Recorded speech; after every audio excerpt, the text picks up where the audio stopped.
ያምርባችሁ ተመልከቱ ልል ብላችሁ እግዚአብሔርን አመስግኑ በእውነት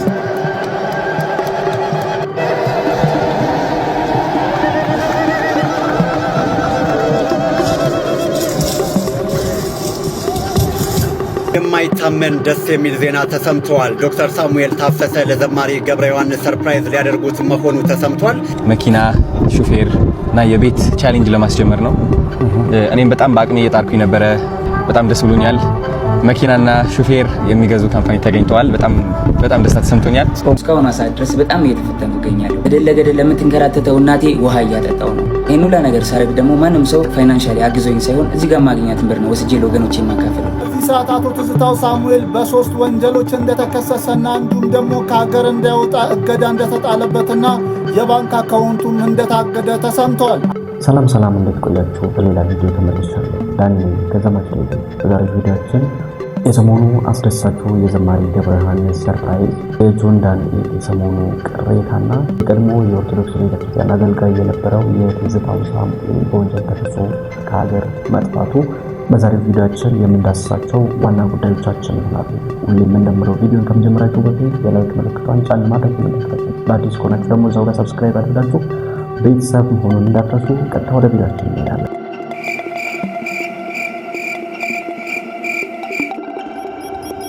አህያ ስንት እምብርት አላት? 6 አለ። 2 አንተ ጋር ነበር ተስፋዬ እኮ እሱ እየተጠየቀ አፌ ላይ ነበር። እግዚአብሔር ጭራሽ ላይ ነበር። በቃ እኔ ልግባሽ ስልሻኩኝ ምንሽ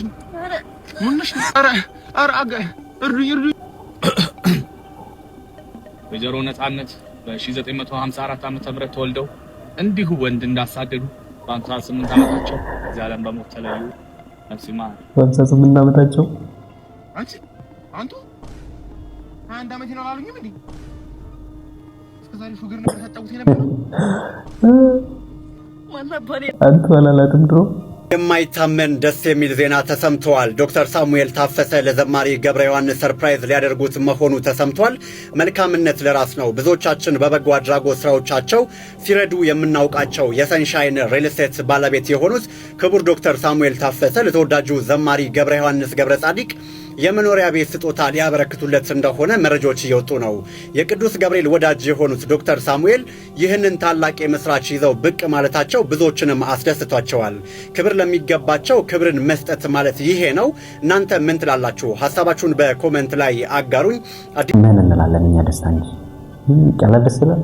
ባይዘው መኪናና ሹፌር ሲፈለግ ቤት መሰረቱ በጣም የሚያስደስት ነው። ብዙዎችን አስደስቷል። ባይዘው ይሄ ነገር እንደዚህ አይነት ባለሀብቶች እንደዚህ የሚያደርጉት ነገር ደግነታቸውም እንዳለ ሆኖ ግን እነሱም በጣም ይጠቅማል። ይሄንን ደግሞ በማናይተናል በፖፑላር ኤሌክትሮኒክስ ያየነው ነገር ነው ማለት ነው። በጣም እነሱም እንደሚጠቀሙበት ማለት ነው።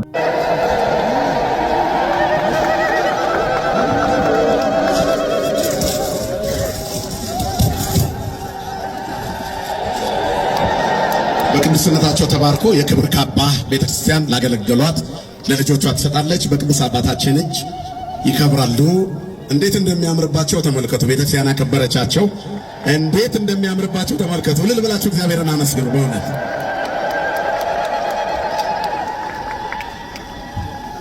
ገንዘብ ዛሬም አጠራቅመዋለሁ ነገም አጠራቅመዋለሁ ብትል ከዚህ በኋላ መኪና ነው እየነዳው ሲሄድ ምን እንደሚያጋጥመኝ አላውቅም አይደል? ስለዚህ ለዛሬዋ መኖር አለብኝ። መኖር ስለ ጥሩ ቤት መኖር አለብኝ፣ ጥሩ መኪና መንዳት አለብኝ፣ ጥሩ መልበስ አለብኝ፣ ጥሩ ቢሮ መቀመጥ አለብኝ። የት ዓለም ላይ ያሉ የሚባሉ ሀገሮች ሁሉ መዞር አለብኝ። ስለዚህ ማግኘቴ ጥቅሜ ምንድነው? እየኖርክ መሞት የሚለው ፕሪንሲፓል እሱ ነው። እኔም እየኖርኩ ነው አይደል? ሌሎቹም ደስታቸው ማግኘት አለባቸው። እኔ ብቻ አይደለም የደስታው ተካፋይ መሆን ያለብኝ። አንድ ስቴፕ ላይ ትደርሻለሽ አይደል? አንድ ስቴፕ ላይ ስትደርሺ ሌላውን ሰው መርዳቱ ጥሩ ነው። በእኛ አመለካከት የመጀመሪያው መቅደም ላይ የተጻፈ ጽሁፍ ይሄን ይመስለኛል።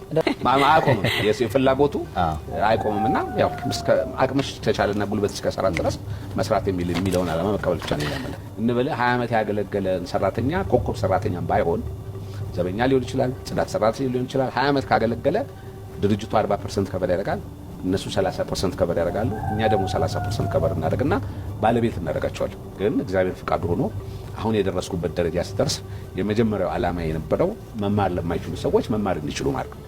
ስለዚህ በዚያ አጋጣሚ ሰንሻይን ፊላንትሮፒ የሚባል ፋውንዴሽን አቋቋመን። ለቀምት፣ አክሱም፣ አገና በ41 ሚሊዮን ብር ትምህርት ሰርተናል። 1300 ልጆች አሉ። ዘ ላስት 10 years ለእያንዳንዱ ልጅ የኪስ ገንዘብ 200 ብር እንሰጣለን።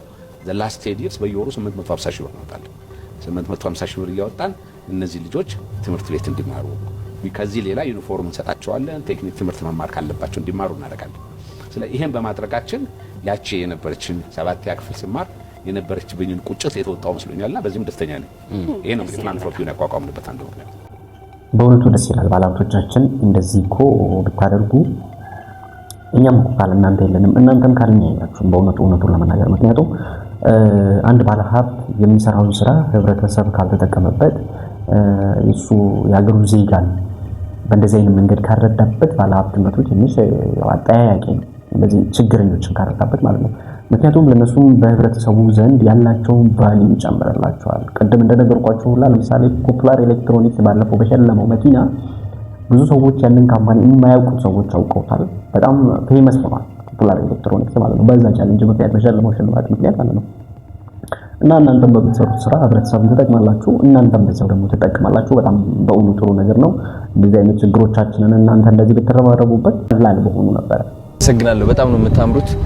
ቴንክ ዩ هليه بقى زحفتي معي كفبلي عايزوك كاس اخرت له كفبلي شنو صبو نعنى بدحرينا اخونا نعلا زي محل فلول زير خلنا نعنى يخن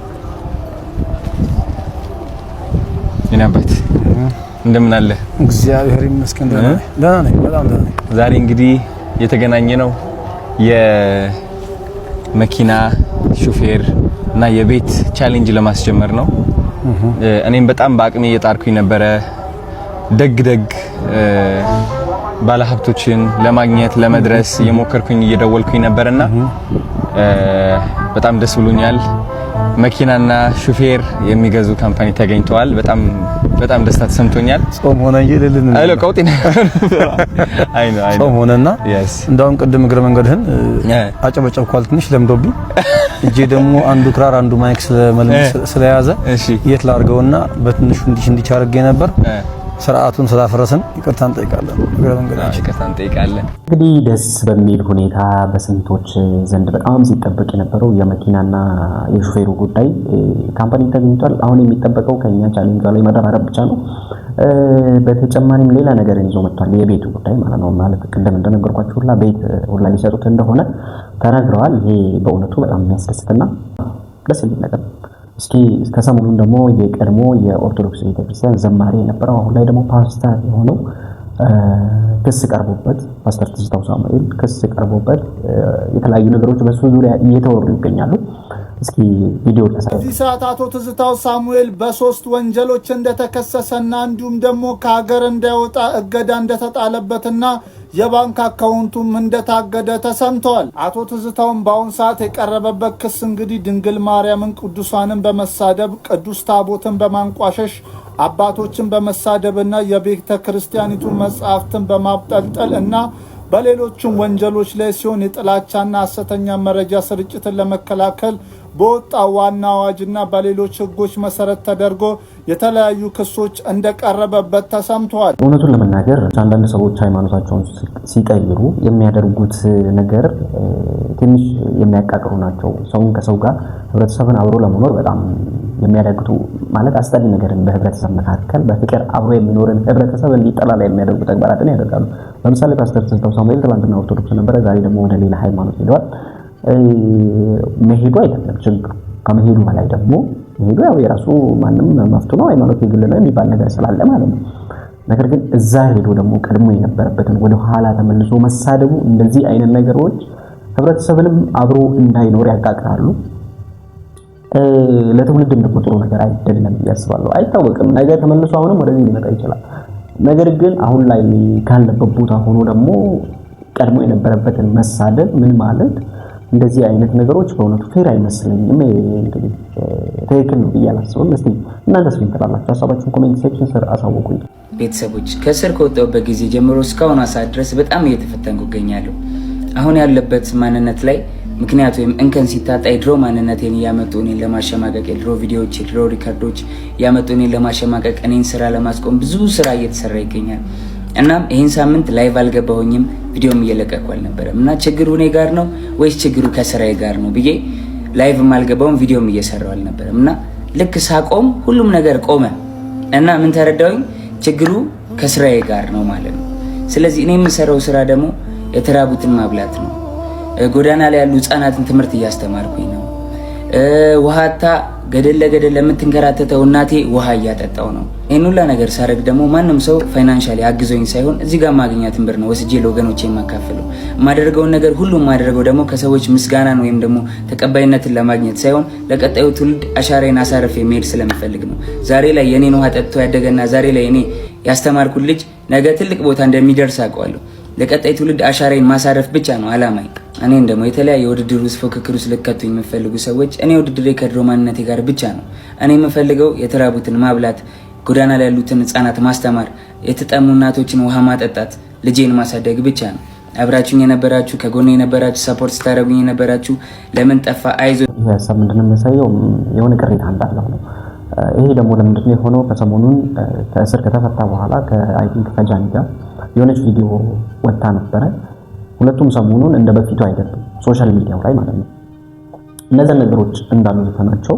ሁለቱም በተለያየ መንገድ ለህብረተሰብ ጥሩ ነገር እየሰሩ ነው ብዬ አስባለሁ። እየሰሩም ነው ደግሞ እያየንም ነው። ለምሳሌ ጆን ዳንኤል በአርሲ ያሉ ወገኖች ውሃ የሚያገኙበትን ሚንስ ሌሎችንም አዱናይም እንደምናውቀው ነው። በብዙዎች ልብ በጣም ትልቅ ቦታ ያለው ሰው ነው። ሁለቱም ጥሩ ነገር እያደረጉ ነው። ነገር ግን ምንድነው ጥሩ ነገርን ሲያደርጉ እያደነቅንና እያደገፍናቸው መጥፎ ነገርን ሲያደርጉ ደግሞ ብንተቻቸው አሪፍ ነው ብዬ አስባለሁ፣ የተሻለ ነው ብዬ አስባለሁ። ምክንያቱም አንዴ ሰው ይሳሳታል፣ ሊያጠፋ ይችላል። ያንን ጥፋት ብቻ ይዘን እስከ መጨረሻው ከምንተቻቸው ይልቅ ግን በሚያደርጉት ጥሩ ነገር እያበረታታን ሰፖርት እያደረግን አሪፍ ነው እያልን በሚያደርጉት መጥፎ ነገር ኔጌቲቭ ነገሮችም ደግሞ በዛው ልክ ወደ ኋላ እንዲመለሱ ብናደርጋቸው የተሻለ ነው ብዬ አስባለሁ። በቃ ምክንያቱም በጣም ትችት ምናምን የሚባሉ ሀሳቦችን በብዛት እያስተናገረን ያለው ይሄ ልጅ ማለት ነው። ምንም እንደዛ አይነት ጥሩ ነገሮችን እያደረገ ቢሆንም ማለት ነው እንደዛ አይነት ነገሮች አሪፍ ናቸው ብዬ አላስብም፣ ጥሩ ናቸው ብዬ አላስብም። መጥፎ ነገር ሲታይ በመጥፎ ነገሩ እየተቹ ጥሩ ነገር ሲደረጉ ደግሞ በጥሩ ነገሮቹ ላይ ሀሳብ መስጠትና ጥሩውን እንዲሰራ ያሰው ማበረታታቱ በጣም አሪፍ ነው። ምክንያቱም ሌሎች ቲክቶከሮችንም ወደዚህ አይነት መንገድ እንዲሄዱ ያደርጋቸዋል ብዬ ስለማስብ ነው። አቶ የዛሬው ቪዲዮአችን ይሄንን ይመስል ነበር። በዚህ መልኩ ቪዲዮአችንን አጠናቅቀናል። በቪዲዮአችን ላይ ሀሳብ አስተያየት ካላችሁ ኮሜንት ሴክሽን ስር ማስቀመጥ እንዳትረሱ። ቪዲዮውን እስካሁን ላይክ ሳታደርጉ ስትመለከቱ ከነበረ ደግሞ የላይክ ምልክቷን ጫና አድርጋችሁ በሚቀጥለው ቪዲዮ እስከምንገናኝ ድረስ መልካም ቆይታ ተመኘሁ።